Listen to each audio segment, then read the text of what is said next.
ನನ್ನ ಲೈಫಲ್ಲಿ ಆ ಒಂದು ಇನ್ಸಿಡೆಂಟ್ ನಡೆದ್ಮೇಲೆ ಅವಳ ನೆನಪಿನಿಂದ ತಪ್ಪಿಸ್ಕೊಳ್ಬೇಕು ಅಂತ ನಾನು ನನ್ನನ್ನು ಬೇರೆ ಕೆಲಸದಲ್ಲಿ ಬ್ಯುಸಿ ಆಗಿಬಿಟ್ಟೆ. ಸೊ ಅದಾದ್ಮೇಲೆ ಫ್ರೆಂಡ್ಸ್ ಎಲ್ಲ ಟ್ರಿಪ್ಪಿಗೆ ಕರೆದ್ರೂ ಕೂಡ ಹೋಗೋಕೆ ಇಷ್ಟ ಇರ್ತಿರ್ಲಿಲ್ಲ. ಆದರೂ ಅವ್ರಿಗೆಲ್ಲ ಬೇಜಾರು ಮಾಡಬಾರ್ದು ಅಂತ ಅವ್ರ ಜೊತೆ ಹೋಗ್ತಾ ಇದ್ದೆ. ಅವಳು ನಾನು ಒಂದಾಗಲ್ಲ ಅಂತ ಅವಳು ನನಗೆ ಹೇಳಿದ್ದ ದಿನದಿಂದ ಇಲ್ಲಿವರೆಗೂ ಕೂಡ ನನ್ನನ್ನು ನಾನು ಕರೆಕ್ಟಾಗಿ ಕಂಡುಕೊಂಡಿಲ್ಲ. ಕೆಲವೊಂದು ಸರಿ ಮೈಂಡಿಗೆ ಯೋಚನೆ ಬರುತ್ತೆ, ಅವಳು ನನ್ನನ್ನು ಬಿಟ್ಟು ಹೋಗ್ಬೇಡ ಅಂತ ಯಾಕೆ ಕೇಳಲಿಲ್ಲ ಅಂತ.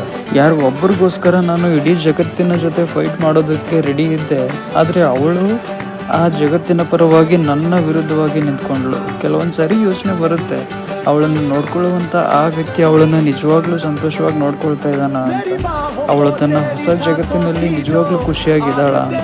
ಆಮೇಲೆ ಮೈಂಡ್ ಹೇಳುತ್ತೆ, ಅವಳು ಹೆಂಗಾದರೂ ಇರಲಿ, ಅದನ್ನು ತಗೊಂಡು ನಮಗೇನು ಮಾಡಬೇಕಾಗಿದೆ ಅಂತ. ನಿಜ ಹೇಳ್ಬೇಕು ಅಂತಂದರೆ ಅವಳಿಗೆ ಕಾಳಜಿ ವಹಿಸೋರು ತುಂಬ ಜನ ಇದ್ದಾರೆ, ಆದರೆ ಅವಳಿಗಾಗಿ ಇದೇ ಥರ ಯೋಚನೆ ಮಾಡ್ತಾ ಉಳಿದಿರೋದು ನಾನೊಬ್ಬ ಮಾತ್ರ.